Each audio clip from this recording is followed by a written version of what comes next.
Di dalam sutra terdapat sebuah kisah singkat seperti ini. Di sebuah desa yang sangat tenang, ada suatu hari orang-orang sedang merayakan festival. Setiap orang mengkonsumsi alkohol dan bersenang-senang. Saat orang sudah mabuk dan kenyang, tiba-tiba terasa hawa yang sangat panas. Begitu melihat sekeliling, mereka mendapati bahwa hutan di tempat yang jauh telah terbakar. Setiap orang sangat panik melihatnya. Seorang warga di sana yang belum mabuk berkata, "Buddha Sakyamuni sepertinya berada di sekitar ini. Kita harus menenangkan hati dan memanggil nama Buddha Sakyamuni dengan tulus." Di saat itu, mereka mendengar suara dari kejauhan yang sangat lembut dan bagaikan angin sejuk. Suara itu sangat jelas dan berbunyi, "Kalian harus mengerti bahwa api bukan sekedar api yang kalian lihat saat ini.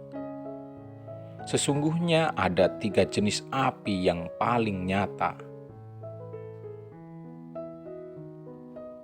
Yang pertama adalah api ketamakan, yang kedua adalah api kebencian, dan yang ketiga adalah api kebodohan.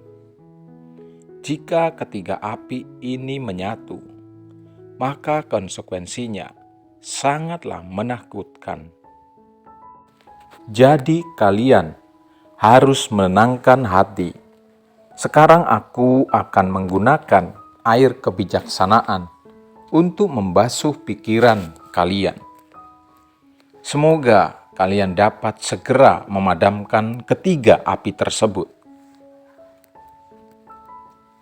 Saat berkata demikian, Buddha juga datang ke hadapan semua orang.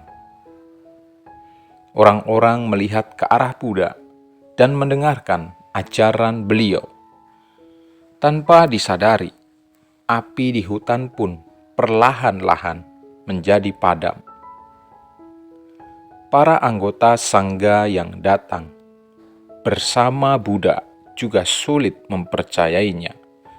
Mereka berpikir bagaimana bisa orang-orang ini begitu beruntung karena kebetulan Sang Buddha ada di sekitar sini, sehingga mereka dapat terselamatkan. Sang Buddha lalu duduk dan berbagi tentang sebuah kisah yang terjadi pada berkalpa-kalpa yang lalu. Burung kecil memadamkan api. Di sebuah hutan akibat musim kemarau, pohon-pohon di sana pun mulai mengering. Begitu angin bertiup, ranting-ranting pohon saling bergesekan, sehingga terjadilah kebakaran. Banyak hewan yang tak bisa menyelamatkan diri. Di hutan itu ada seekor burung yang bernama Kepala Kebahagiaan. Ia merasa tidak tega. Ia berpikir, dengan sayap saya bisa terbang meninggalkan hutan ini. Namun, banyak hewan yang tidak memiliki sayap untuk terbang. Seluruh hutan terkepung api dan tidak ada jalan keluar. Jika api ini tidak dipadamkan, entah berapa kehidupan yang akan terluka. Welas asihnya pun terbangkitkan. Ia mengepakkan sayapnya. Ia mencelupkan sayapnya ke dalam air laut dan mengepak-ngepakkan sayapnya di hutan untuk menetes setetes demi setetes air guna memadamkan api. Burung itu bolak-balik hingga ribuan kali. Melihat hal ini, dewa sangat tersentuh dan berkata,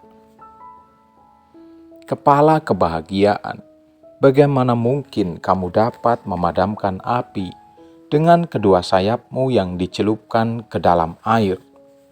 Tubuhmu terlalu kecil." Burung ini menjawab, "Meski tubuh saya sangat kecil, tetapi kekuatan tekad saya lebih luas dan besar dari kobaran api di hutan ini. Jika dalam kehidupan ini saya tidak berhasil memadamkan api ini, saya berikrar pada kehidupan berikutnya, saya akan terus memadamkannya." Ikrar yang penuh welas asih agung ini menyentuh hati dewa. Lalu dewa pun menurunkan hujan deras untuk memadamkan kobaran api besar itu. Saat bercerita sampai di sini, Buddha tersenyum dan berkata kepada para anggota sangga di sana, "Saudara sekalian, tahukah kalian burung kecil bernama kepala kebahagiaan itu adalah aku pada salah satu kehidupan yang lampau. Berkalpa-kalpa lalu, saat berlatih jalan bodhisattva, aku pernah terlahir sebagai seekor burung dan membangun ikrar seperti itu. Para warga di desa ini adalah hewan-hewan yang aku selamatkan pada saat itu. Mereka telah terlahir sebagai manusia, tetapi belum mengubah tabiat buruk mereka. Meski tidak berbuat jahat, mereka tetap memiliki tabiat yang buruk. Kali ini, aku berbagi dengan mereka tentang 3 jenis api batin dengan harapan mereka dapat menggunakan kebijaksanaan untuk memadamkan api kegelapan batin yang ada di dalam pikiran mereka.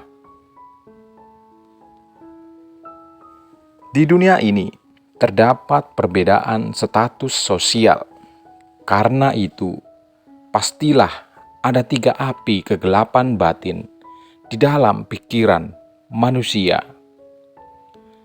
Kita tidak tahu kapan 3 jenis api kegelapan batin ini akan berkobar dan membakar dunia ini.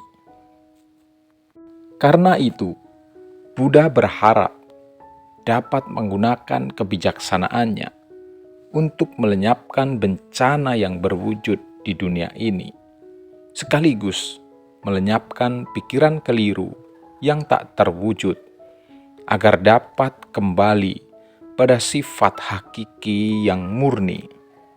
Jadi, kita harus bersungguh hati untuk mendalami ajaran Buddha. Terima kasih, semoga bermanfaat. Semoga semua makhluk hidup berbahagia.